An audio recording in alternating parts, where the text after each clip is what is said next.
So, here we go. It was filled with childish frustrations and complexes. The police are searching for James Thomas, believed to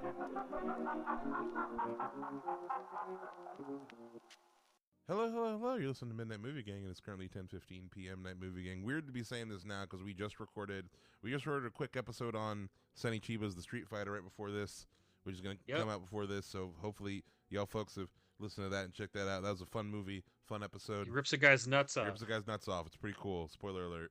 Go check that out. But for those of you just tuning in, if this is your first episode, this is a show where we talk about horror, sci-fi, cult classics, lesser known cinema, weird shit. Just fucking weird shit. We're crazy out there freaks. Weird shit. Today we're talking about a movie. This movie is really important to me in my little movie journey. I was born in 1998. This movie came out in 2009. 2009, by the way. Fucking crazy year for VFX and film. Yeah. You know what else came out this year? 2009? Avatar.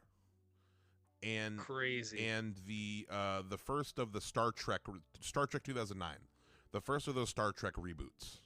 We were really getting into like we can have full CGI characters. We were really getting into like convincingly. Hey, like if we actually like put in the time and effort for VFX, because I remember too, like watch with that Star Trek 2009. There was like a lot of really innovative stuff with the effects going on in that movie. There was still a lot of use of miniatures in that film. Like there's quite a few shots like on the ice planet where they do the classic trick of like they have little kids in like little kid spacesuits to make it look like they're in a bigger environment type deal. They do that shit. That's cool. You know, that's a cool effect. I love when they do stuff like that. Yeah, no, there was still and I think as far as like. This is an era where it's like I think what a lot of what's lost in the thing is like it's not just about VFX. It's about combining the best of what we can do practically with the VFX. Yep. And I think this era, and looking at District 9 in particular, I think that's a lot. It's right, it's like right before that like over reliance that we saw in the 2010s. It's a thing where it's like and continue to see now. You can really tell with this movie in particular, and like it's like they still had to build a lot of shit. And they were pretty innovative with like the things they built and the things that they they utilized. But another movie that came out in 2009 was the movie 9, which have you seen the movie 9? I have seen the movie 9. That movie scared the shit out of me as a kid. That movie is pretty fun. I'm not gonna lie. I watched that movie on my. This is a tangent. I watched that movie on my like iPod Nano, whatever. Whoa. It had the little tiny fucking screen. 216. Yeah, literally 3-inch by 2-inch screen. 1 pixel. And I loved it, and I still love that movie. Anyway, I just remember that these are easy movies to remember what year they came out in. Yeah, for sure. Like this, very of this era. 9 came out 9/9/09. I remember that. Yes. But with District 9, a reason why it's like important to me in particular is like this was like the first movie that I remember really needing to like know, like man, how did they make this world that felt so real? Because that was ultimately like as a kid, I remember that there was a great ARG marketing campaign for this movie too. Like there was all sorts of, like the website you could test like are you a human or an alien, or like it was that era. Yeah, or same thing. Cloverfield did the same shit, or like there was like all these YouTube clips where they're like interviewing like aliens, and so I remember this one particular ad that was like they had Christopher Johnson like in like a little like fucking interrogation room, and like it's just it's shot. God, the future must have looked so bright back then. What do you mean? Like wow, this is what we can do with movies now. Like you see, because this movie is like it would feel like a paradigm shift seeing this for the first time. Yeah, no, for sure. Yeah, like in this era, because it's so different. It's so different from everything else that was going on at the time. Yeah, no, it really made a big impact on me just for the sake of like it, especially like in terms of like it being in this far. You know what it made me think of a lot as far as like when I was a kid, just like looking at footage of like I don't know, like as a little kid, like Iraq and like things happening in like like all things happening in other countries like on TV and stuff, right?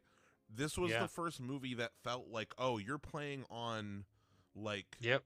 you are literally playing on the whole thing of, like, me Make it feel as real as possible. as a dumb American would, like, see this shit happening on, like, news or whatever, and that's, like, how this movie, the Yep. beginning was represented, but also how it was marketed. Like, it was marketed as Man. if, like, this was a real thing that was Like happening. world event. Yeah. Yeah. But I mean, like, yeah, Neil Blomkamp. That if you did, you've actually definitely seen it. The Halo, Yeah, the Halo land proof of concept landfall. footage. Like, yeah, Yeah. no, that's what that would have been like too, and that would have been a billion times better than the film we actually got. Halo Landfall, or what was it called? Halo Forward on I Dawn. don't remember. I just remember it as like the proof of concept short film, So and it looked sick. So specifically, yeah, with the Halo. So, talking a little bit about the history, we're kind of bringing. Wait, before I break into, I know some like a little bit of history about how this movie kind of came to be. This movie only had a budget of $30 million. I thought That's fucking crazy. even in Really? 2009, This movie would have cost $200 million today. 100%. No, this movie would have cost what the creator cost, because the creator cost Yeah. like 70. Oh, okay. The creator cost like what 70, 80 million a few years ago. Because Well, I mean, it really just comes down to like, because the creator was made by an effects guy. same thing. I mean, here's like Neil Blomkamp and Gareth Edwards have very similar backgrounds. So I'll Okay. mention it right now a little bit. So Neil Blomkamp, kind of got he was a VFX guy who cut his teeth on some of the first things he worked on. He worked for Stargate, all the Stargate SG-1 in Atlantis, doing VFX for that show, and Right. through kind of working through like sci-fi TV. Along the way, he met Peter Jackson, and Peter Jackson was like in loose, talks to work on a Halo movie with Microsoft, and they brought in Neil Blomkamp to help work on the effects. The footage you're talking about, Neil Blomkamp directed 3 like promotional short films for Halo 3 that were kind of that you said proof of concept for him to make a Halo movie. Documentary stuff. Yeah. And then the Halo movie never happened, and I was watching a whole video the other day that broke down all this. It didn't happen mainly because the Halo movie was going to be a collaboration between, I don't know rights-wise why this happened the way it did, but like Fox, Universal, and Microsoft, all kind of like these 3 entities were all kind of like behind, had like their hands in the making of this Halo movie. Yeah. And basically there were just too many cooks in the kitchen. Sounds like it. Yeah. Fox was paying for most of it. There was all these disagreements about like what percentages should go to what companies, like different, like the physical media sales should go to this company if this company's covering it. And ultimately, like that, the too many cooks in the kitchen and all the sauce is what made the Halo movie go under. But there was all this, like all these assets, this concept art. There was some what's it called, props and stuff was trying to be built, like costumes and things, all these assets that existed for this. And Peter Jackson, who had all this faith in Neil Blomkamp was like, prepping for it, getting ready for it. It was like, hey, you need to take some of your short, because Neil Blomkamp years before had made multiple short films, one of which was called Alive in Johannesburg, which is basically like a short film version of District 9. Okay. You can find it on YouTube, like Alive in Joburg. It's the aliens kind of look like they have like squid faces, and their faces are kind of blurred out to kind of make for, and they wear these. Actually, let me just find it real quick. Hold up, I'll show you, Joseph. Okay. Alive. While I'm looking this up, tell me about when was the first time you saw District 9? What were you bringing into it? Your history with this? Dude, I don't even remember. So District 9 was around the same, like it was one of the first R-rated movies I'd ever seen. It was like this and 28 Days Later. And I remember it fucking like really it blew my mind. And I've seen it probably a billion times. I remember I would just have it on all the time while I was like cleaning my room and shit. Like it was just always on. I've seen it so many times, and I honestly, it's weird. I forgot how much of just a straightforward action movie it is. Yeah, no, there are some parts where it's like, oh, this is just meant to be badass. Yeah, I usually when I think of District 9, I think of it like the first half. And then I also think about the mech suit because it's sick as fuck. Yeah, we'll get to it. We'll get to all the badass sci-fi. Alive in Joburg. By the way, so this is Alive in. I'm showing Joe. If you can look it up on YouTube, just look up Alive in Joburg. It's like the first 19 years ago. Cool. This is ancient YouTube ancient YouTube status right here. We're ancient, dude. We're old as fuck. Yep.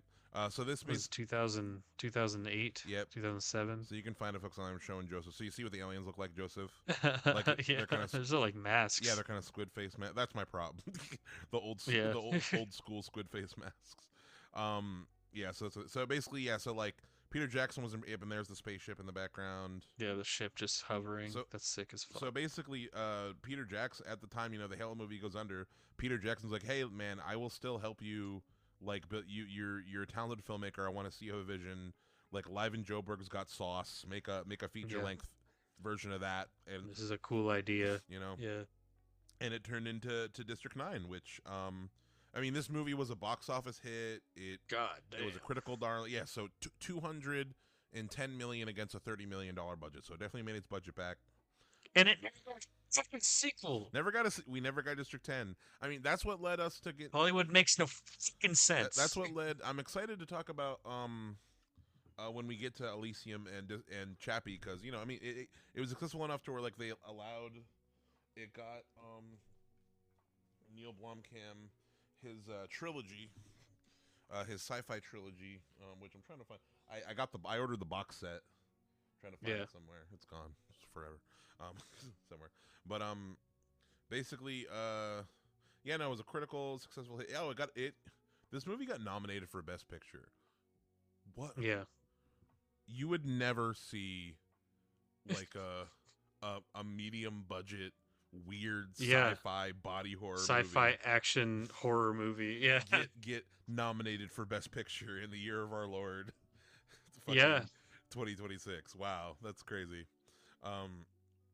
Yeah, but anywho, yeah, no, so yeah, I remember this is the first movie where like I when I was a kid I looked at all the behind the scenes of and watched the commentary and all that. But yeah, long story short, premise wise, if you haven't seen District 9, the long and short is in 1982 in alternate universe. I'm looking to see the movie is on Netflix right now. Watch it on Netflix. Yep, that's where I watched it. Yep. Yeah, no, a ship. Aliens arrived on Earth, but it was as like refugees essentially. Yeah, basically a big honking spaceship, real chunky looking spaceship, full of like worker drones. Pulls up over Johannesburg, South Africa. The military busts in, and yeah, it's full of squid boa aliens who don't know how to fly it. I gotta say, there's a few issues like there's some plot holes. I don't know if I don't really know if there are plot holes so much as like it's never explained. Like there's like some quick... we'll get to it specifically at the end. Like there's a lot of stuff that kind of bugs me about. Like it probably would have been explained in the sequel that we never got and never will get. In District 10, the movie that will never exist. Yep. Yeah, in District 10, the maybe comic book spinoff that somebody decides to greenlight. What a bummer. But what's it called? Yeah, no. So there's something. The first like 10ish minutes of this movie is pretty much like plays as like a newsreel documentary type situation where this movie kind of tries to make you think it's a mockumentary, and then it kind of shifts away slowly from being a mockumentary to the point it does it so subtly. Like every time I watch it, I forget. Like there's not like a clear delineation when it starts to just be like a normal narrative, especially with shaky cam. Once it turns into kind of a regular movie too, every once in a while they'll bring in a little documentary talking heads to give you a little info, like the cat food thing. By the time we get to the cat food thing, we're like well into the whole movie. Oh shit, yeah. There's still a documentary. Yeah, and then it they explain the little cat food thing. Do not like the cat food thing though. Hot take. What do you mean? I don't. So in the movie, cat food is like a drug to these. Like aliens, they explain it as like catnip, but a lot more intense. So they like they use it as like a currency almost. Yeah. They trade like alien technology for cat food, which I don't like. There's no special chemical in cat food that isn't in like normal. Are you an alien, Joseph? Do you have? So that doesn't make any sense to me. And B, cat food is so inexpensive, and it's still inexpensive in like I understand they're like cordoned off into District Yeah, 9 or District whatever, 9 so is they like have to like its own little quarantine. smuggle it in. But It's a prison, and like I don't know. dude, cigarettes in prison are currency, and it's the same kind of thing where it's like I guess I don't know. I just don't like the cat food thing personally. I also think that the cat food is a good shorthand way It's a nitpick. to show how fucked up Vicus is getting, because he goes Yeah. fucking crazy with the cat food. Yeah, there's so much gross shit in this movie. Yeah, no, I think that's part of why I loved it when I was a kid too. I It's like, forgot how body horror this is.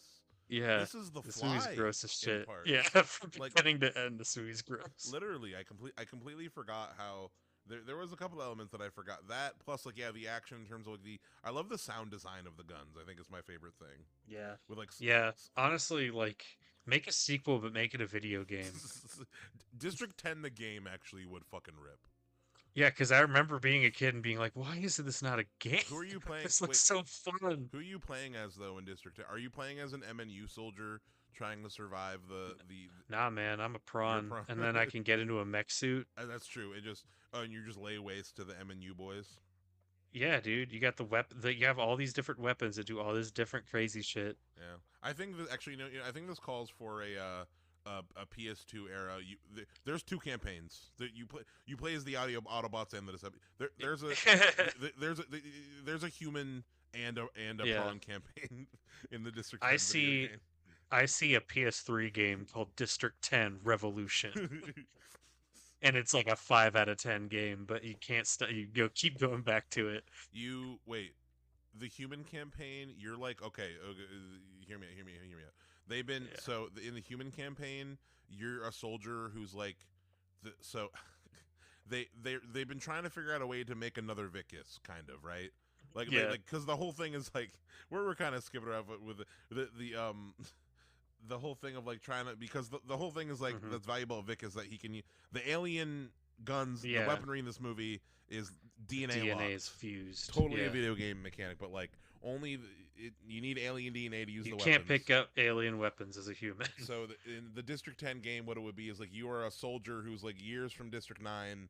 Like the MNU has been trying to recreate. You use tanks and helicopters and Exactly. and normal like machine guns and shit to fight the aliens. You're an experimented on Kurt Russell ass soldier who you pouts at the camera. you get the District 9 black goo, this black goo, that gives you alien DNA. And at first MacGuffin black goo. But I think you could do a thing like maybe it's a little bit different from like you're slowly turning into a prawn, but maybe it's like a lot slower than Vicus's turn. Yeah. Or maybe you have to keep taking some kind of pill to not turn into a prawn or something. Or wait, no, wait. I got it, Joseph. The first half of the no, this is it. The first half of the campaign, you're a human with the goo, and then halfway through, you suddenly change into a prawn. Oh shit! And now now the second half of the campaign, you get the goo and it spills on you, and you Yep. That's the game. The haze. That's the game. That's literally haze. If you've ever that is haze. played the game Haze. Hold on. Oh god, that game was. This game has to be a PS3 game.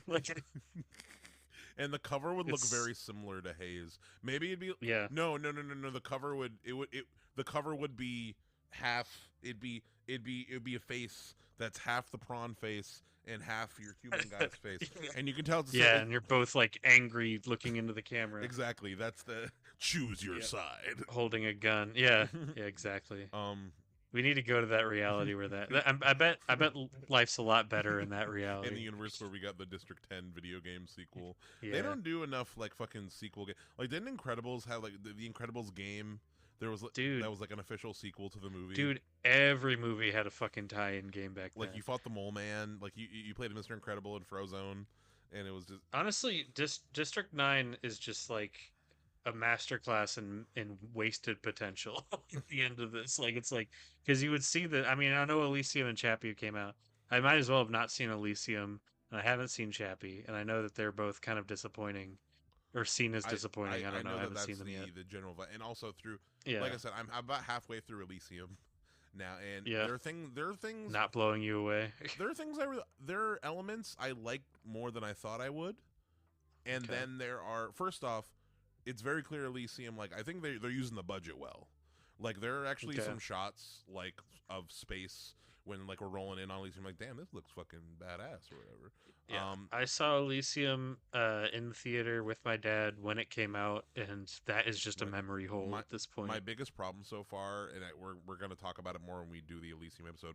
What the fuck is Jodie Foster doing with this goddamn accent?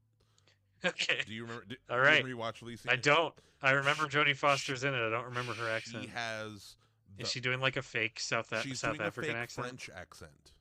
What? She's supposed to be. Her character is supposed to be like her character is supposed to be full on French, and like when she's speaking English with this French accent, it sounds awful.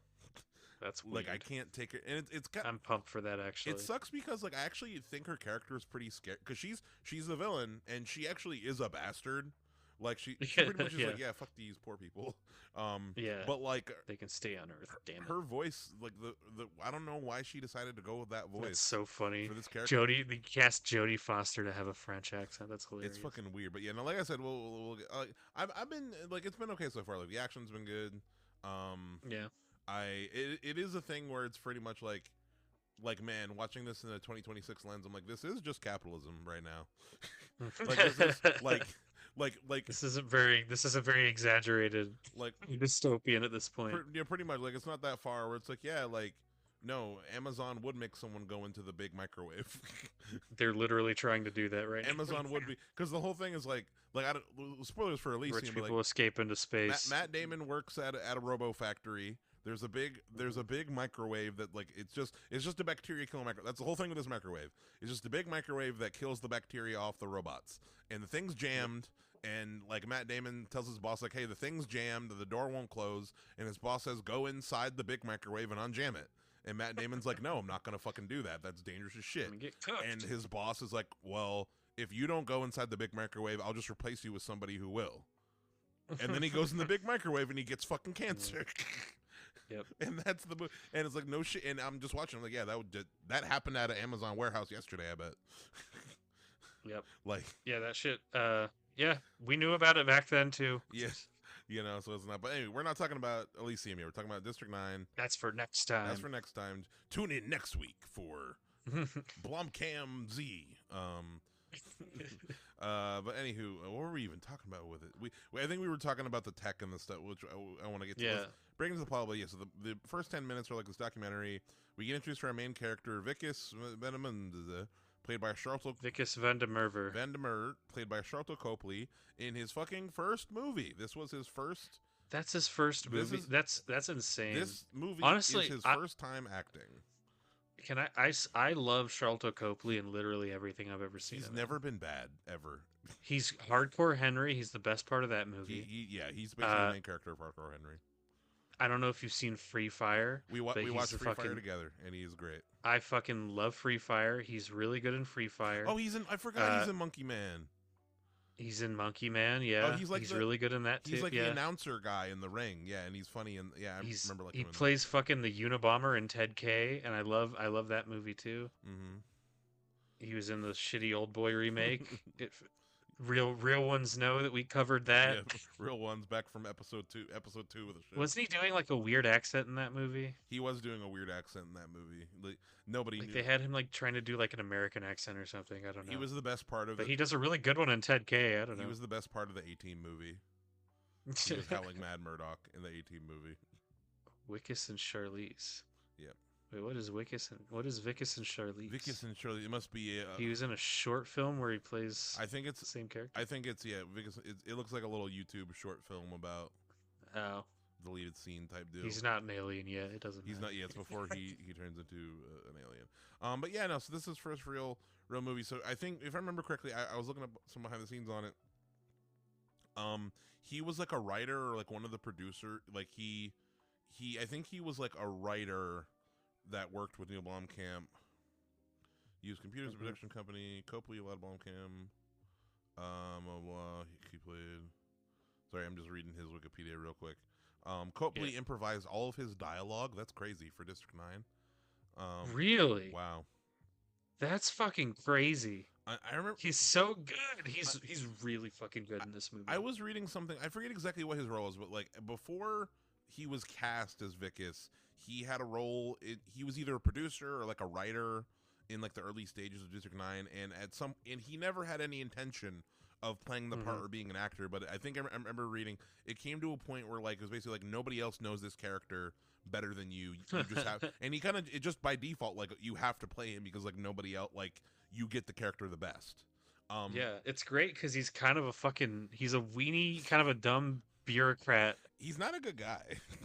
No, I mean like it's systemic racism that everyone has for these prawns. Prawns is actually like a slur, but they're not real, so we'll keep using it. Well, they never give another name for the aliens in the movie. Yeah, like they never tell us what they want to be called.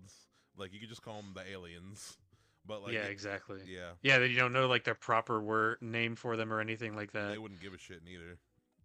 Yeah, it's honestly this is probably exactly how it would be in real life. Mm-hmm.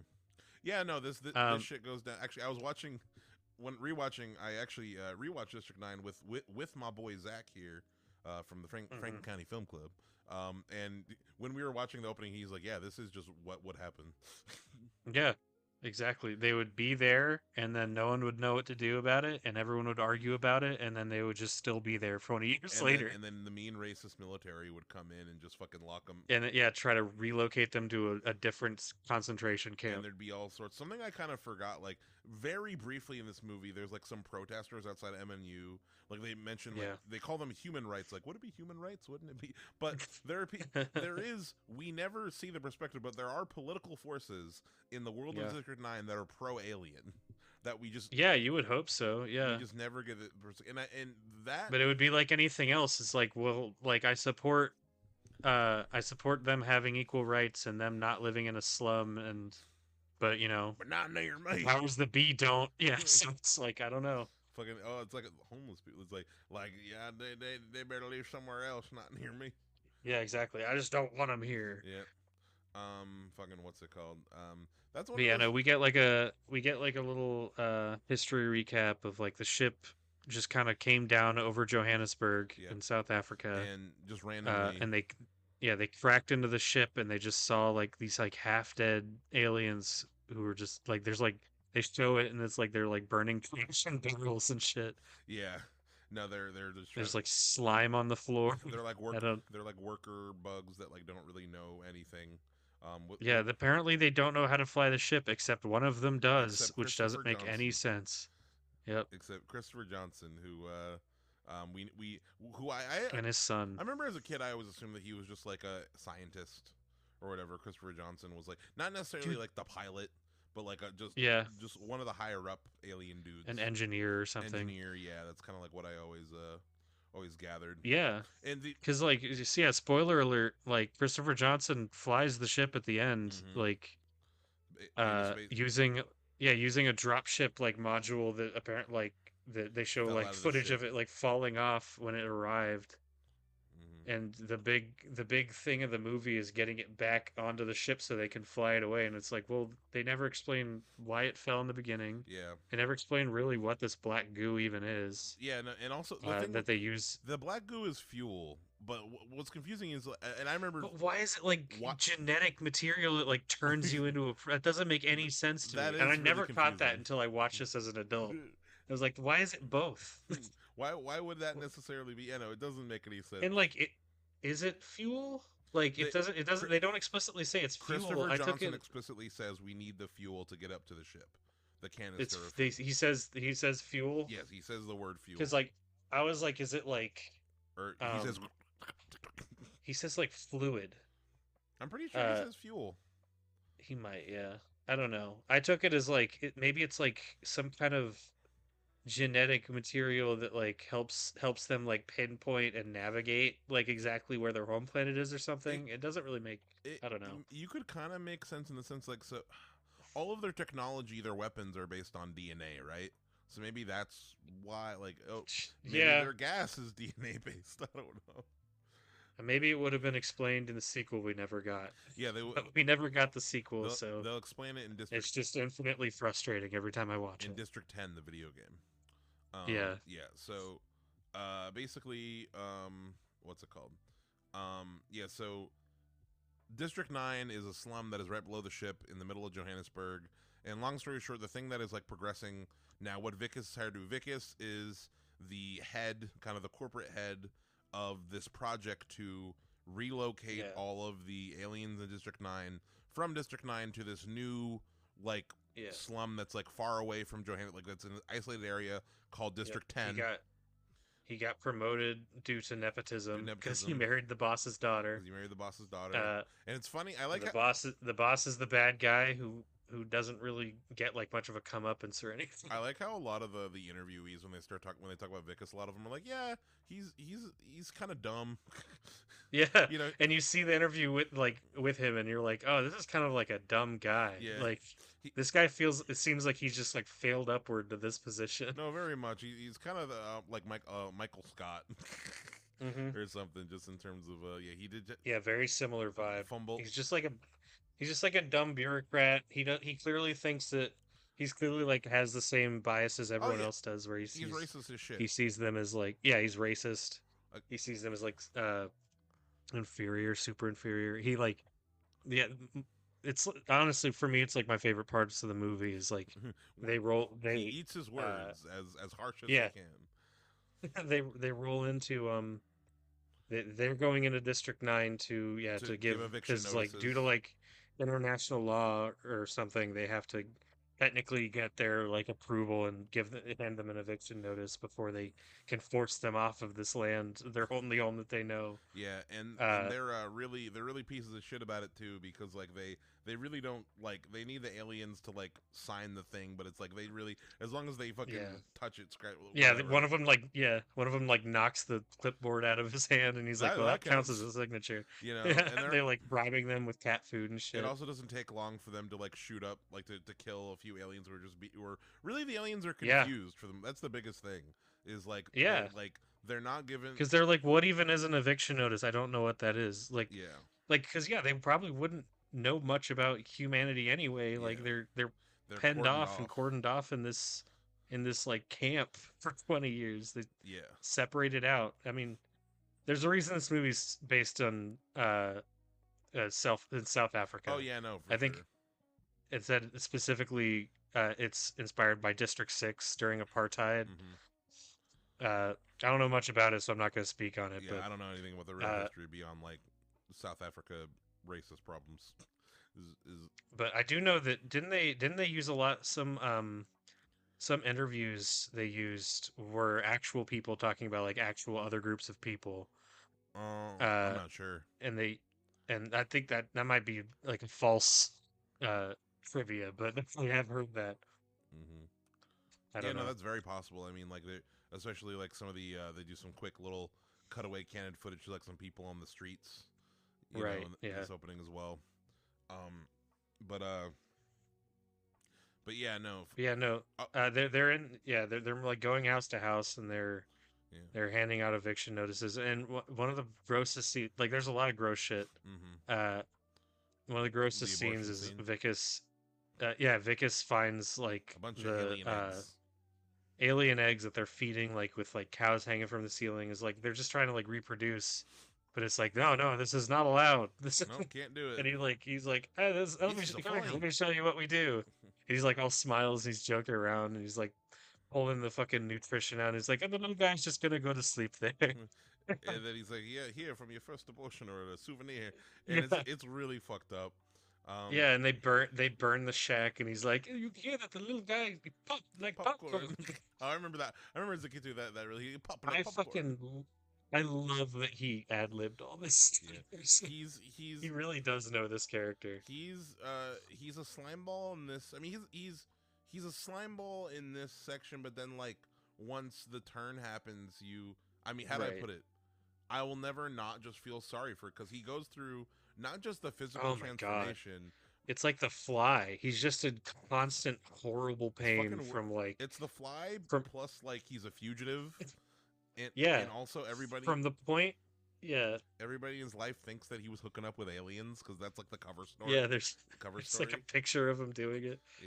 Yeah. From the moment he finds that tube of black goo and it sprays him in the face, it's just all pain and suffering for the rest of the movie. Shit gets fucked real quick.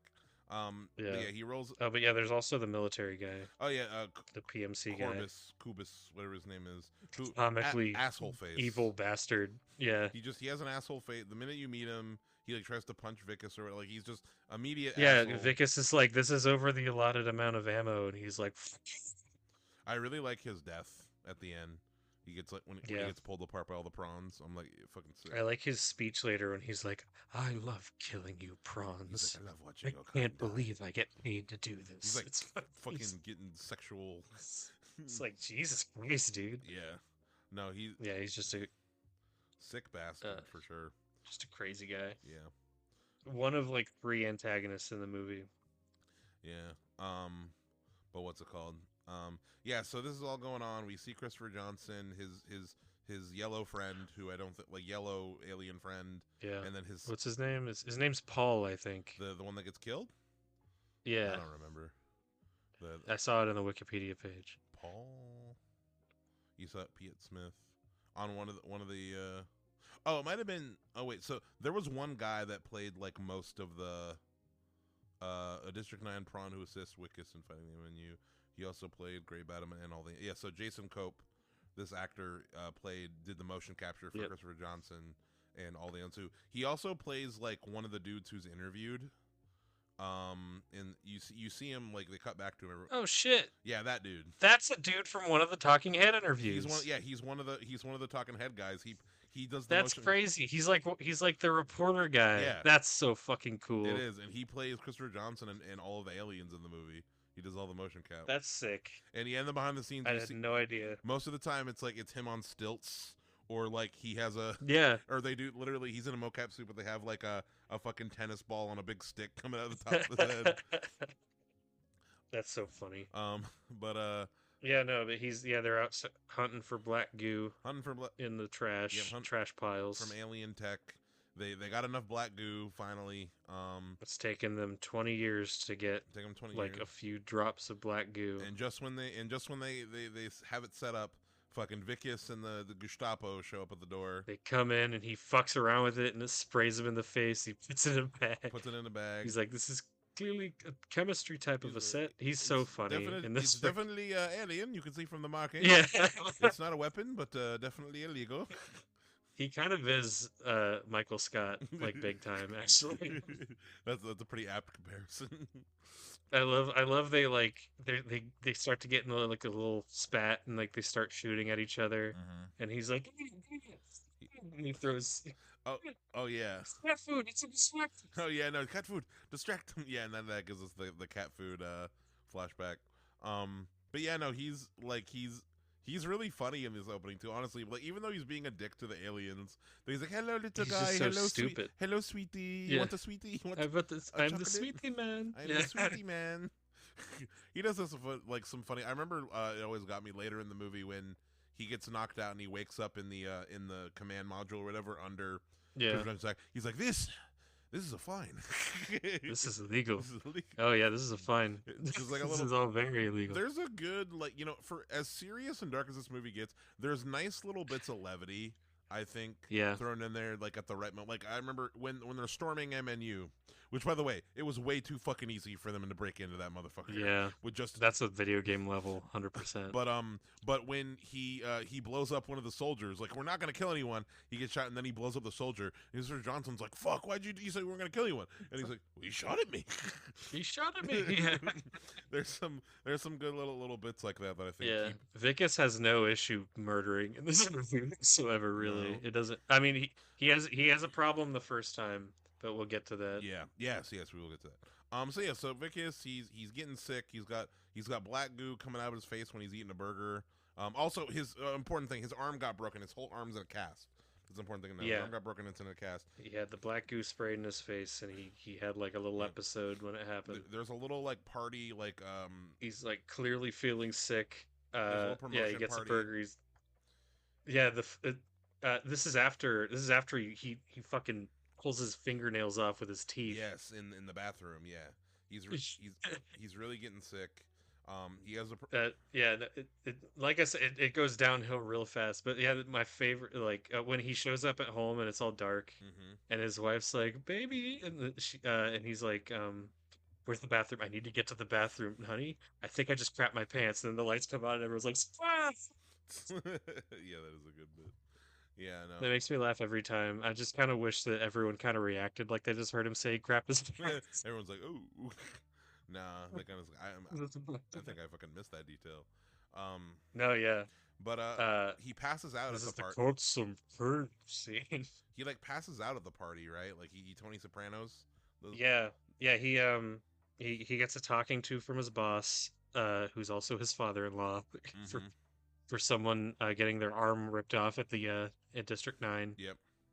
And then he's like, "All right, time to cut some cake." Quotes from Oh yeah, that is how it happens.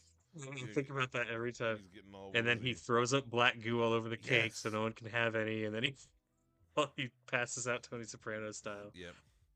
And then they take him to the hospital, and they cut open They're- his cast. And I remember as a kid, and this shit he's freaking me like, out. "Yeah, I think you should also know I've had black goo coming out of my nose, and I've been pulling off fingernails on my other hand." Things have been pretty bad. It's like, yeah, probably a good idea to share that. Yeah. But yeah, they pull off the cast. He's got a freaky alien He's got a hand. prawn hand.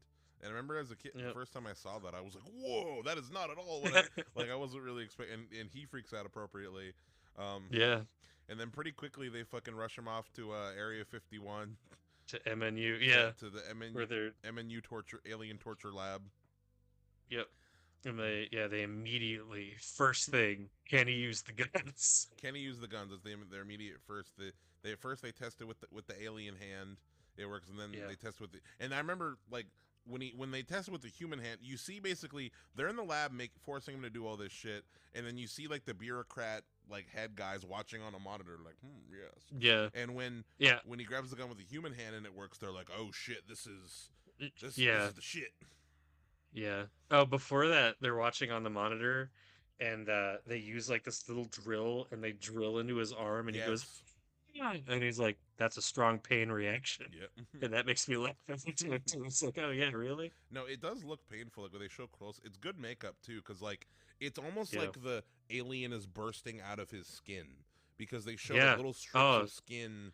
Yeah, especially later when he's like trying to pull the pieces off. Yes. He's in pain for like this entire movie. Yeah. No, he looks like he's suffering physically and emotionally. And now He is brought low. Yeah. it's every other like I was saying earlier. Like he's a fugitive.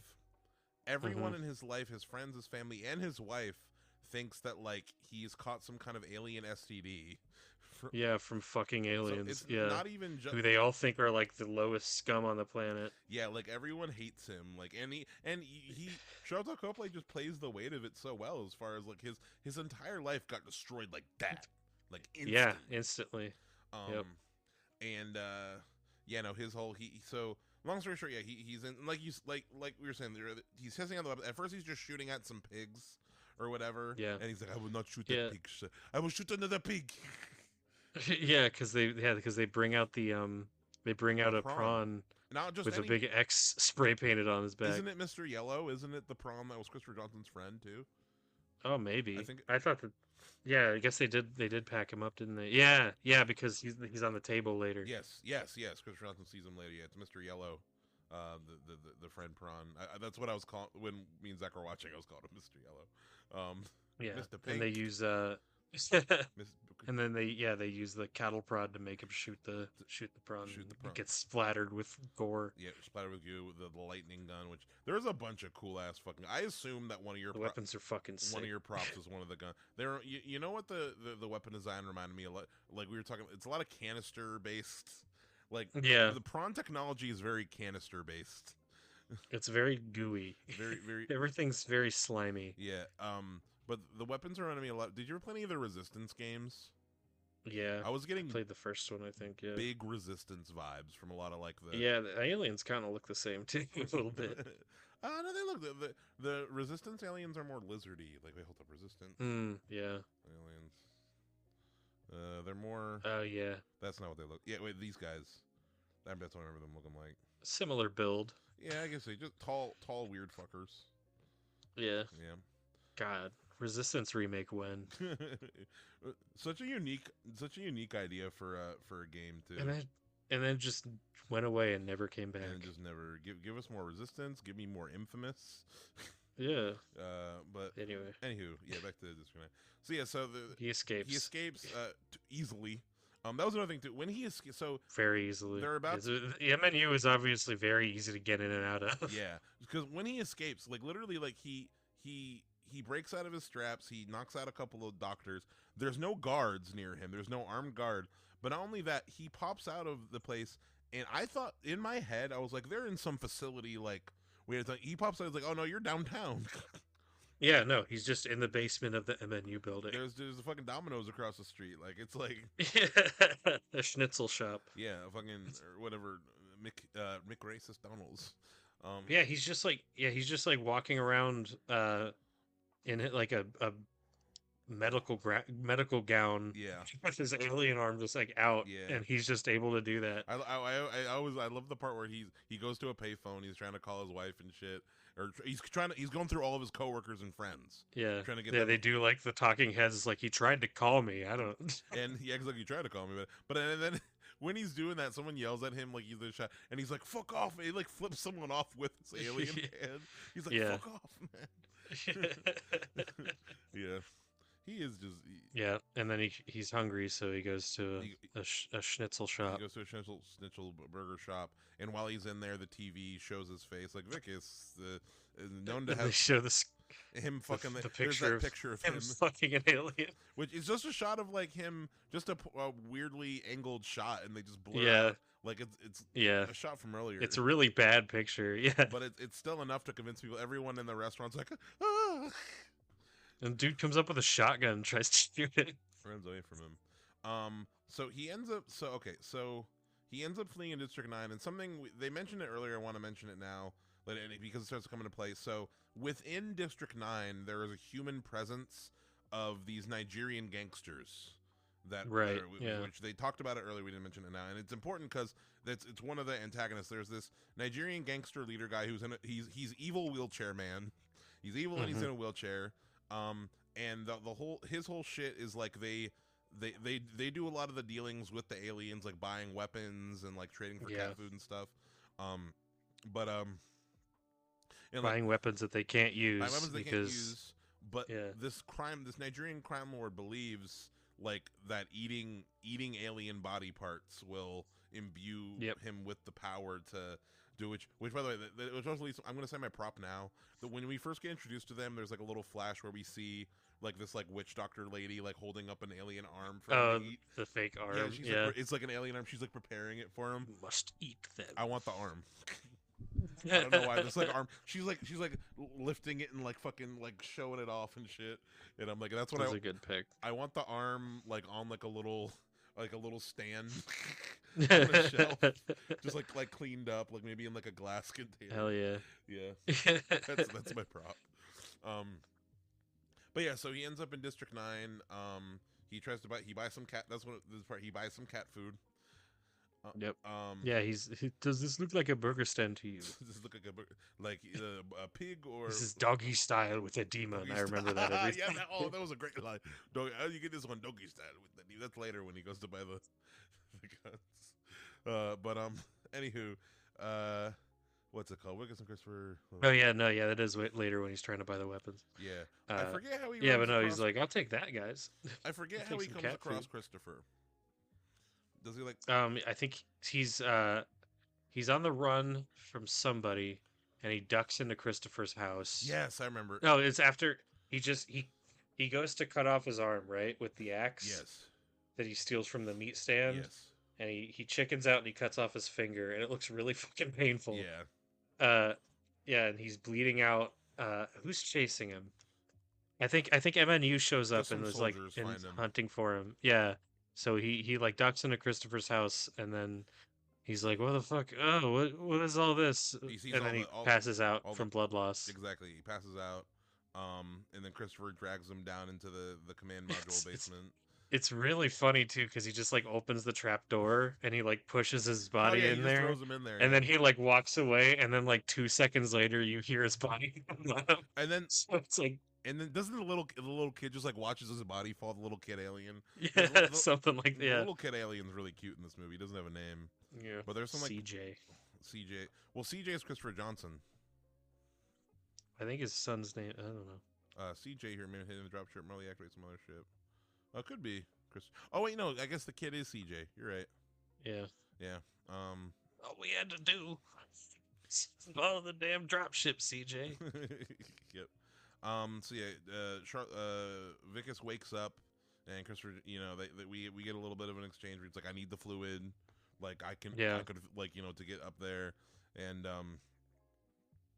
basically fucking, and it's funny because at first Vicus is like, oh, why don't we just get some more? And Christopher Johnson's like, it took 20 years to get that shit. And he's like, oh my God. He's like, God damn it.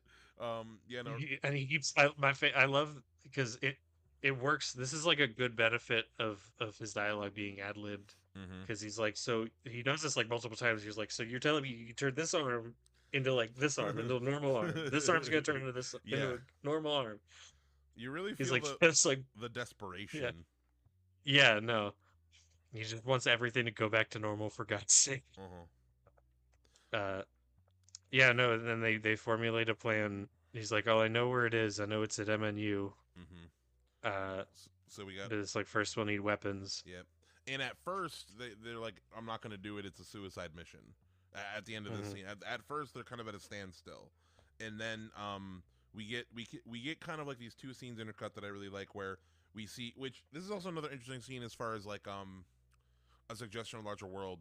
Christopher Johnson and CJ are looking at a little hologram map of CJ's looking at a little hologram map of their home planet, which we don't even name, and we see on the hologram that it has, like, how many moons does our planet have? 6. Yeah. He's like, this planet only has 1 type deal, and I love that. And and Christopher Johnson shuts it off because like he's kind of accepting like we're never gonna go back there anyway type deal. But I love little shit like that where it's like the suggestion of a larger universe, because that's the thing. This movie makes this world feel fucking huge. Like, there's so much that can be done with this. Like, as this is this as the jumping off point to a story. There's so much that can be done with this, and it just will never happen.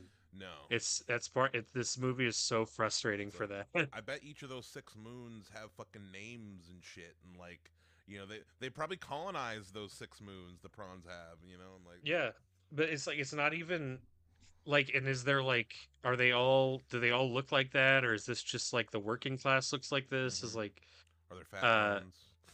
Yeah, and there's so much. Yeah, there's so much that they can do, and like the sequel, it's not even sequel bait. It's built into the movie. Yeah. That there should be a follow up to this. This almost feels like it could be like a start of a trilogy or something. I don't know. Like, exactly. It does feel like the beginning of a grander story. That is true. It does. It has always felt like, no matter what, and that's actually, I think, a part of why it's had the lasting appeal, because the movie really leaves you wanting more. Yeah, it does. Like, absolutely. And hoping like it's because 28 years later, shit. We honestly, exactly. We honestly don't get a lot of. Hey, folks, keep in the outlook for a 28 years later, the Bone Temple review coming soon. Already bought my tickets. Yep, next week. But no. There's so much that can be done. It's so frustrating. I want a sequel so bad, and we're never gonna get it. Yeah. But back to like where we are and this scene is intercut with Vicus having a little moment in the mirror where that's when he's trying to tear off more of the flesh, and he looks at a picture of his wife, I think, and he kind of like, oh no, he calls his wife. He calls his wife, and long story short, he's kind of like, baby, like, if I make this all go away, like, well, can we be together? And she's like, I don't know, type deal, She's like, I don't know who you are anymore. Maybe. As long as you promise to stop fucking them aliens. But so Vicus comes back and tells Christopher, like, okay, we're going to MNU, but we gonna need some guns. Yep. I would like to purchase some firearms, please. I know you have illegal firearms in there, and I would like to purchase some. Some grenades. I see you have alien weapons as well. That's wonderful. And of course, they pulled guns on him and just steal his money. That's when they do the doggy style with and the demon. cut off his arm. Yeah. And so the leader Nigerian gangster wheelchair man is like, where is it? Like, he's looking at his body. Yeah. He like cuts like a little bit off of it too and like licks it and shit. It's real nasty. Like, I want that on. Um, fucking what's it called? It make. I think we're gonna have to. I'm surprised we're gonna. I I need to have like a full section of it for when we do the Elysium Chappie. It makes so much sense why they approached Neil Blomkamp to do an Alien movie. Hmm. It Yeah. like his, especially like in terms of like it was very clear, and I want to talk about it when we get to, because there's a lot there. Especially in terms of like very clearly he was going to go in more of a James Cameron-y, like Hmm. Aliens inspired direction. Just Yeah. makes so much sense. Just War movie. Yeah. yeah, just in terms of the grittiness of this world and just how it. This is the vibe that I wanted Alien Earth to have, not Yeah, the actually, it. yeah, not the vibe that it had at all. You know what? Looking into a little bit of the actually, I do want to tell you this little tidbit. I guess we're gonna talk. I want to talk about it now. Now that I'm thinking about it, with Alien 5, which that Yeah. was the loose people online refer to it as Alien. Which it's funny people call it Alien 5. Like when you look Hmm. at that's what's known, but it was going to ignore Alien 3 and 4 in Hmm. continuity. It was gonna Hicks was gonna be alive. It was gonna be like Newt and all that, but That would have been cool. so the main reason why it got canceled, why it didn't go off ground, is because it conflicted with. So they were going to simultaneously do that and then do Ridley Scott's Prometheus films and like his, Mm. that turned into Covenant and all that. But the main thing was, as that was developing, there were certain ideas that were conflicting with Ridley Scott's vision. And one of the biggest, like, literal things was Neil Blomkamp had his own idea as to Hmm. we were going to get Neil Blomkamp's explanation as to where the derelict ship from Alien came from and what the Yeah. origin, like the space jockey and all that stuff. Like he had his own bit, and Hmm. when I want you to hear this. His idea for what the derelict ship is that it's made out of aliens. The ship itself, like how like What? so when how the aliens like It's like their chitin, they make like when they make like a when they nest. make their nest, their cocoon or whatever, the derelict ship itself is It's like all that. the end result of an alien cocoon is forming into the Oh. derelict. Like the ship itself Like is with the engineer and everything? the engineer is a like basically like the head, like this creature that kind of like is formed by the alien DNA. Like it like you know what I mean? Like I it I grows. don't I want to It see it. grows like this. The ship is grown from alien bits. That's how. That's cool as That's what fuck. Neil Blomkamp's like vision was. They like evolve interstellar travel. Is that pretty much? Yeah, like genetic. That's fucking cool as hell. Do you like that better than the space jockeys, Joseph? Do you like that Yes. better than the Prometheus black goo? Than the... Yeah, I do. I honestly just don't like those movies. I can say. Yeah. I was wondering, I tell people all the time, it's an image stuck in my head when we saw Romulus in theaters together. I'll never forget when fucking Rook when dead Ian When we- Holm is like, yes, Yeah. Prometheus fire, and they show the Prometheus goo, you turned to me and you were like, no.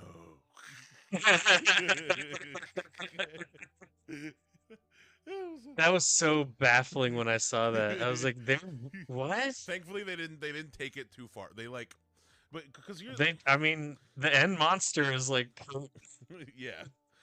yeah, I will. part blue guy. I will. It's weird. I will say this though. I'm not a fan of like how do I put it.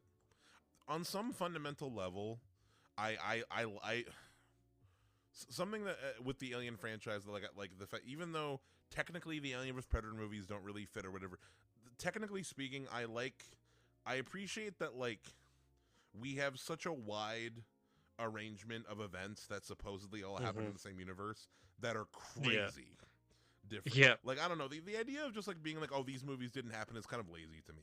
It feels Yeah. lazy. It's kind of thing. It's like, why can't you just do it, but like make Work it work? around it. Yeah, make it Yeah. work. Do something different. I don't know. Like, Yeah, because it's kind of cool that like, yeah, no, I like Alien as a like. Romulus is a little disappointing in the sense it's so it tries so hard to imitate the original style. mhm. When honestly, it's a cool idea to have this franchise. We're talking about Alien again.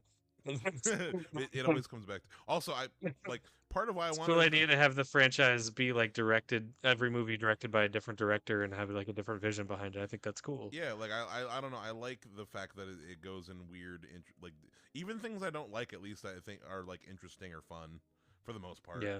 You know. But yes. Another more wasted opportunity from wasted potential from Neil Yeah. Blomkamp. But there's more shit. Throw it on the pile. There's more shit from um. Last thing I want to say about Alien. You know the real thing that I think we lost from Neil Blomkamp's Alien 5 not happening. Not seeing Charlton Copley being in a fucking Alien movie. Yeah. Oh God, he'd be perfect for it I too. don't know what he could do. He could be a droid. He could be. I could see him as like an engineer, like an and not like that kind of like an engineer in the ship, like he's Brett, working in like the Bretton fucking Parker. exactly. Like Parker. Yeah, no, he would be perfect.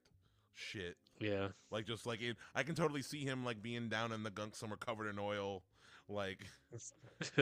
He's so good. It's crazy. He's another guy who never really got like his true like day in the sun. Yeah, he never got the respect that he deserves. True, but I mean, yeah, it's cool. He's great. His story. It's cool that going back to District 9, just the fact that this is his first real performance, like his first real, and he never intended to be an actor. It was just kind of a thing that he fell into.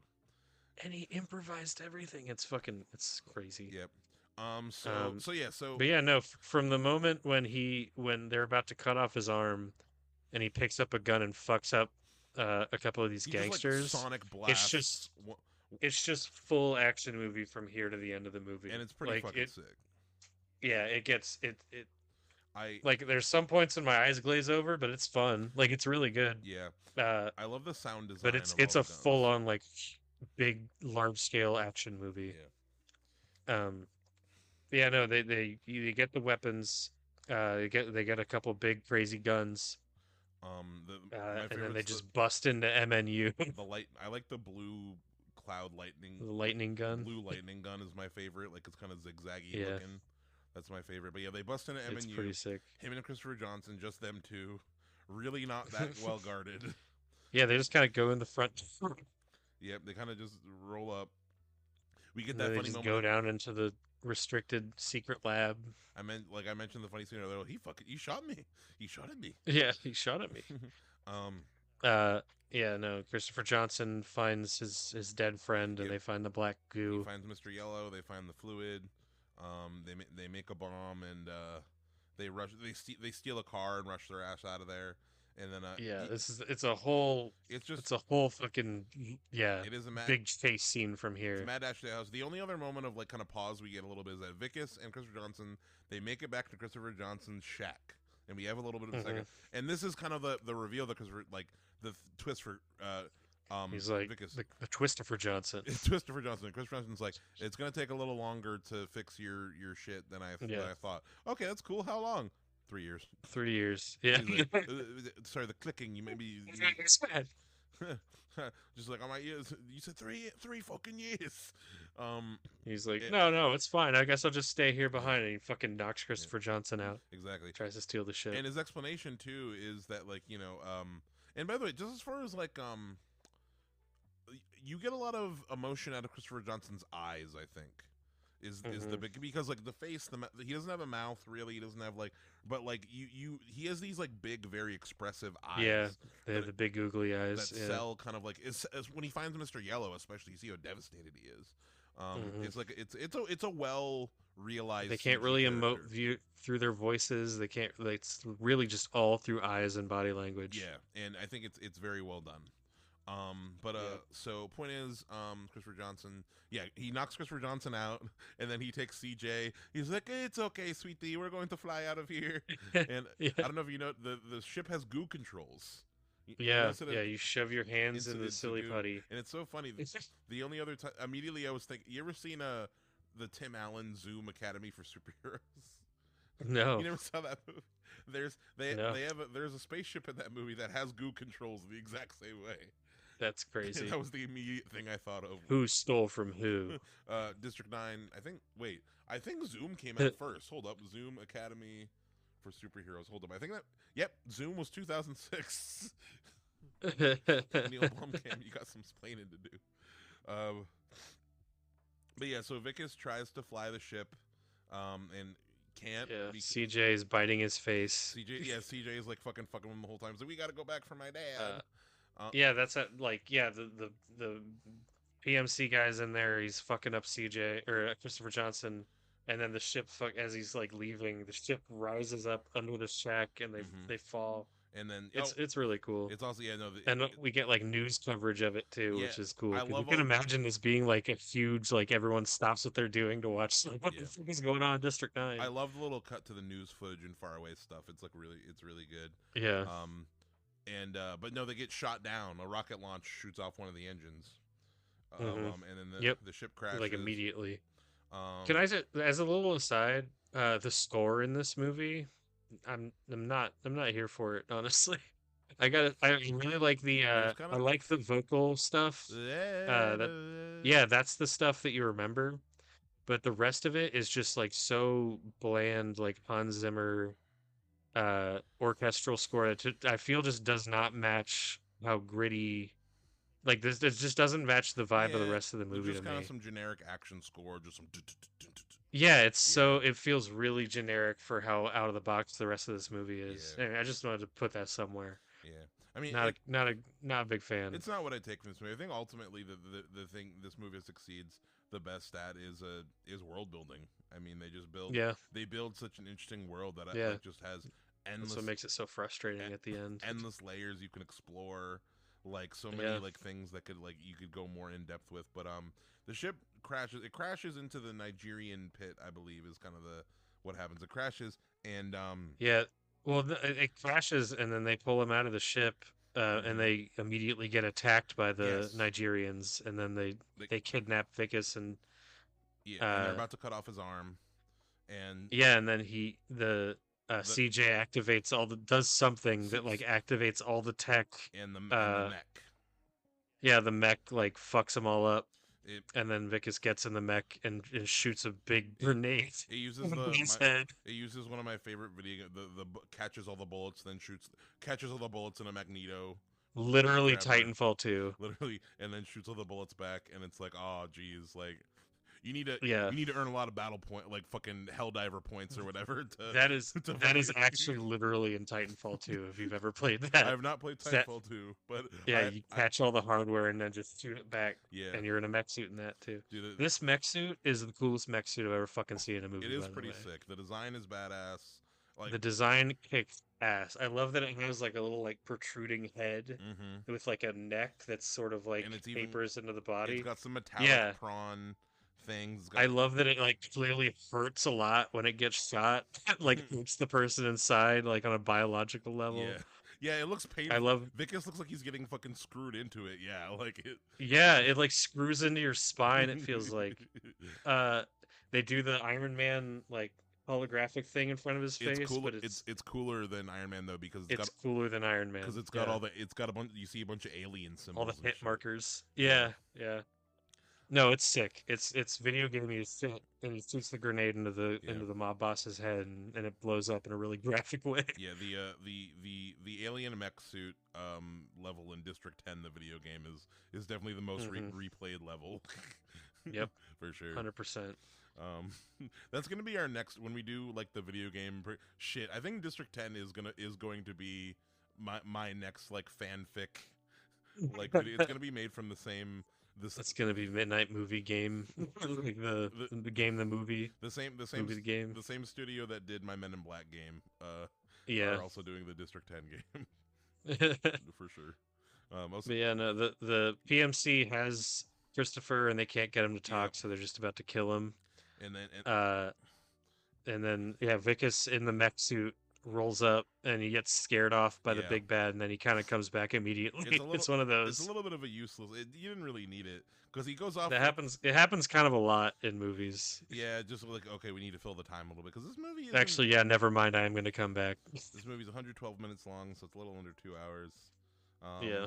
I mean, I feel like there isn't really necessarily some fat. You could get rid of that. There isn't like a whole lot of fat to trim, but it is one little. I mean, it's sasatisfying when he comes back to fuck him up. Yeah. It just feels really abrupt because it's literally like the same scene. I think one of my he just like changes his mind. I think one of my favorite shots of like there's a lot of good shots of just like characters looking up at the big spaceship in the sky. My favorite, I didn't even Yeah. mention it early on. Actually, when Vicus first goes to District 9, he's just like sitting in the middle of a field looking up at the ship, and it's the sun is setting behind it, and I'm just like, cinema. Yeah, no. The yeah, absolutely. The the spaceship is the most iconic image in the Yeah. movie. Like I mean, it's on all the posters. It's just it's the design of it. that's honestly what sold the movie was just the big stationary ship just hovering realistically over a South African city. It's a Yeah. sick image. Yeah, no, it really sells it well, and also just the design of all the tech and everything just feels like you buy that it's real. Like even if it doesn't make, You can feel this world. yeah, like I can go I can go into this universe and touch it for sure. Yeah. Shot on digital cameras. Yeah, shot on digital. I wonder actually, I don't, was it shot on digital? Development, filming. Wait, Probably shot on a variety. it'll would be say my right guess. here. Some of it looks like it's shot on like old tape from the 80s, the old like the vintage footage. You have the crew. Yep, digital Red 1 4K camera. So everything they probably just did, like they fucked with like frame rates and then did effects after the fact. Yeah, for sure. And then I'm looking at the documentary stuff was done on. Oh, I see. Yeah, was on like they did use CCTV. the Sony Cam. Let's see. That's neat. When that got to 5 hours a day additional resources, 120 terabytes of data was filled. That's crazy. 4K footage, man. Yep. But anywho, so yes. 4K in 2009. So yeah, he comes back to save Christopher Johnson. I like when the mech opens up for him to your little like Iron Man. Yeah, the ribs like open. The ribs open. It's kind of weird because like there's a lot of scenes in this movie where like they're under active fire from a PMC and just nothing's hitting anybody and they're just like having like a conversation Real stormtrooper as vibes. that's happening. Real stormtrooper. Yeah, absolutely. That happens in like the base MNU basement. That happens here when it opens up. Like Christopher's like holding like a little shield thing Yeah. that like gets hit a couple times, but For they're sure. just like talking. For sure. It's like you have to go. You have to save your boy. Yep. I'll be fine. Gotta save your boy. I'm like. Is the eye, the giant eye? Is that CG or is that a giant contact lens? I think it's CG. Okay. I think I'm not. You see, I'm not sure. I was always convinced for some reason it was just a big, painful contact lens. It looks CG to me. But It does look CG now that I'm an adult. So Vicus, the mech suit takes on too much damage. You have to cool down for at least 240 seconds before you can summon it again. I love he gets like shot in the spine and the mech like throws up. It's so fucking cool. It's pretty crazy, and he's in there and he's like fully turning in half prawn, like he's all fucking fucked up. And then the evil, what's his name, Kubus, the evil bald man, has a little final confrontation with him, and he calls him a half breed, which is crazy. Yeah, he does. Yeah. And then I love how this character dies, like a bunch of fucking a gang of prawns show, like 8 prawns. They literally eat him. They literally eat him. Like they tear him apart. You see it mostly. There's one. Go ahead. Yeah.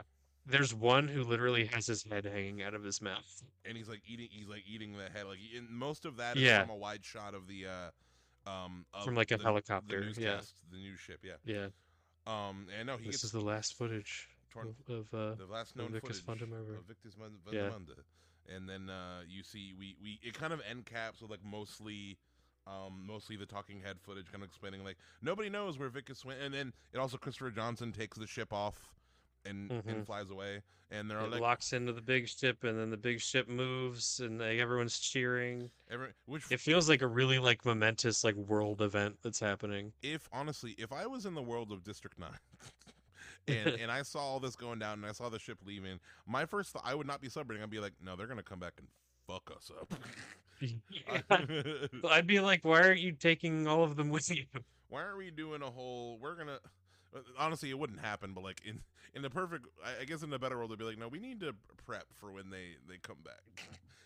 Yeah, no, yeah, it wouldn't happen. They would come back and be like, why didn't we prepare for this? Oh no, it would have cost money. He said it comes back in 3 years. It would be what would happen? It would be 3 years of people in the news just talking about what are we gonna do It's about these arguing. aliens. It's the same as it's the same as District 9 itself. It's just Yeah, everyone talks and debates endlessly about what to do, we would and then just nothing happens, we would just like the argue real world. we would argue for 3 years about it, and then Christopher Johnson would come back and fucking fuck all our asses. Oh, you froze. Oh, now you're back. I'm back. Yeah. Yeah, my shit's been a little weird. Says now anywho, so yeah, last known footage we get some scene, we get a little final bit of Vickus's wife being like, I found this little metal flower on my on my doorstep, and like it Because Vickus used to make stuff for me. it couldn't be from him, right? And then the movie ends on perfect shot of this prawn that is clearly Vickus because he has the bandages, Making a little flower. making a little flower. He's got the bandage on the arm. It's very clearly him. Yep. And then yeah, that's how the movie ends. Prawn. Is he in District 10 now? And the aliens are moved to. Because he's I guess he must be at this point. It says, "Yep." And Are they all like documented? They are. They have like they end up being given like tags and shit. I don't know. Yeah. Whatever. But yeah, We'll never get the sequel. It doesn't matter. Yep, that's how District 9 ends. And yeah, District 9. You know what's funny? Upon this rewatch, so like I said, this movie has always. I hadn't seen it in many years. I think it does have. I don't think it's perfect. In fact, like No. this viewing was more of a thing. It was like, man, I'm finding more holes in this than than I remember there being. But there are definitely some parts. There are definitely most of it is pretty goddamn incredible. Like there's like a lot of I agree. on a technical level, like even though anything as far as like effects not looking great doesn't even have to do with it is the best that they could do with this amount of money at this time by far. And also even then it's very impressive movie. Even some of the effects that don't hold up quite as well in this movie still fucking look better than like pick your Marvel movie from the last like 3 years. Yeah. You know? Yeah. Like it is so meticulously put together. The world is like so meticulously like built and put together. I think that Charlton Coplay's I think it's just really everything's just really really strongly designed. Yeah. To like fit together. It's just it's memorable. This whole this movie sticks with you. Like there's a reason people saw this and they were like, we need more of this guy to make movies that look and feel exactly like this. And then he did that and no one liked it. And then we got Elysium and Chappie. Which I don't know. After I finish, I think thus far, like I said, I'm halfway through Elysium. I have some theories as to why. We'll talk about like why. I have a feeling I'm gonna like. I have a feeling that it's the order ranking is going to be District 9, Chappie, Elysium, and that's not based off of much. Have you seen Chappie before? I've not seen Chappie before. I've not seen Chappie and Elysium, so they're all in the box. I have never heard a good thing about Chappie. Well, Charlton Copley plays Chappie, which that in of itself. Does he? Yeah, That's crazy. He does the motion capture and voice for Chappie. So that's fun. I am consciousness. I am alive. I'm looking forward to seeing these though because like they've always been on my list just because I've loved District 9. Yeah. But I've always heard they were disappointing. So I don't know. Yep. This is you're hearing me pre seeing these movies, and the next time we talk about Neil Blomkamp, it will be post. Indeed. But yeah, folks at home, check out District 9. It's a great movie. It's on Netflix. Yep. It's not on Tubi. It's not on Tubi. I don't want a Netflix fucking promotion. No, fuck you. I don't want shit from Netflix on this show. Stranger Things season 5. Anyway, garbage. But what's it called? So I said my prop. My prop is the alien arm that they were gonna eat that they ate at the beginning. I was thinking, I don't know why it was really. Part of it was because how she was handling it. She was like, it was like she was holding a fucking cobra or something. Like she was really performing with this fucking alien arm. Yeah, she was really working that thing. Yeah, it was real character acting. But yeah, that's definitively my prop. God. So like knowing me, you could probably guess I'm gonna go for one of the guns. There are lots of guns. Yeah, there's a lot to pick from. I'm surprised you didn't just choose the mech suit. Although I don't know, I don't think there was. It's a CG model though. That's what I'm thinking. Is like, I don't think if I can, because I know that there's probably a physical model that they used as reference. I don't think there was ever a fully practical mech suit or like a. No. Every shot of that thing's CG, and so is the big. What I want is the model that they made of the floating ship. That's a good one. Yeah, that definitely. Because I love that mothership, so I love that design so much. It just looks so like brutalist and ugly, Yeah. like a flying saucer. It's so perfect for this You movie. know, looking at it and looking at some of the design, there's some Giger. There's some Giger going on. I think A little bit. there's a little bit baby hints of Giger. I think, but just in terms of the, you Mm, just mentioned the brutalist, like the mechanical, or am I, the biomechanical stuff I could totally see. yeah, Yeah. especially because the I saw some big like anime influence in the mech. oh no for sure, yeah, just with the way Yeah, look at that thing. such a good movie. Ooh wait, no, I changed my mind to the no humans allowed sign. Hold up, Sigourney. That thing's pretty cool. You could probably just actually buy one of those. Yeah, God, I'm gonna be thinking about Yeah, I don't know. But if I had to pick an actual real thing that's in the movie, it would be like the lightning gun the lightning gun. Is because pretty it's cool. it's Zigzag. huge and video It's also gamey. zigzaggy. I like how zigzaggy the lightning gun is. It's like it looks like it's Yeah, kind of got like an underbite thing, like a. It's yeah, it's wacky. yeah. When we do our Elysium Chappie episode, I'm definitely gonna. I'm gonna have it's gonna be like here's what I would want Charles Copley to do in an alien movie. Yeah, Have it- absolutely. yeah. Um, We're just gonna talk about aliens some more. That's that's what I'm. Hey, that's honestly the core of why I want to talk about these because like I also think I feel like the state of the franchise. The state of the franchise would be in such a different place if that's Yeah. the way they went.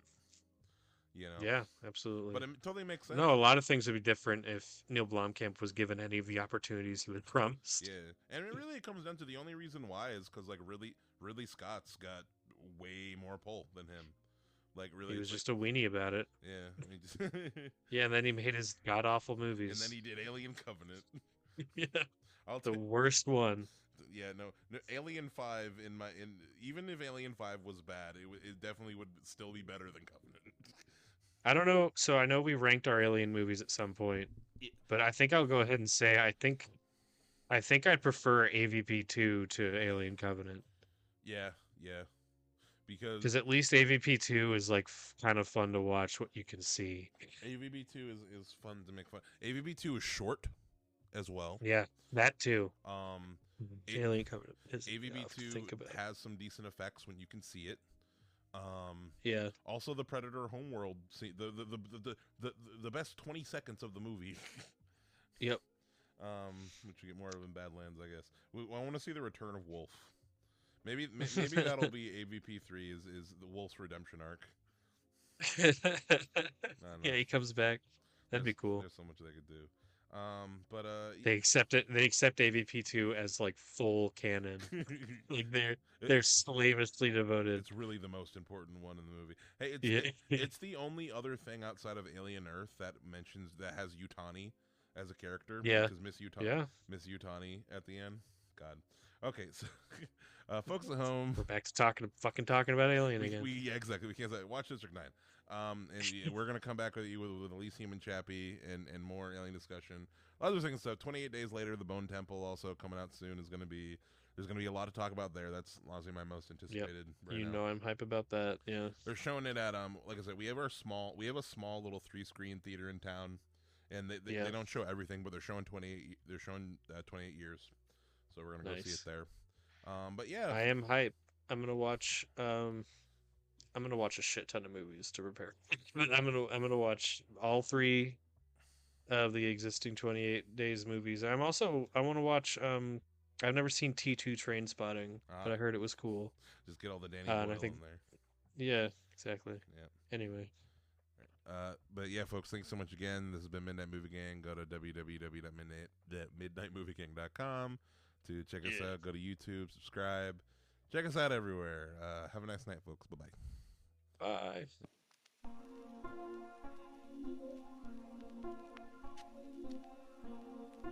So, here we go. What you can feel with childish frustrations and complexes which the police are searching for James Thomas, believed to be the lover of Miss Williams, and her partner in the horrible murder of Walter. We grant everybody that I'm here to hold on. Oh, please tell me where they're going. Please tell me. Sorry, I don't know. I won't see these. Man, how hopeless could I got in here? 3 tickets to Albany on 6 o'clock train tonight. What do you mean, Special agent. Special agent.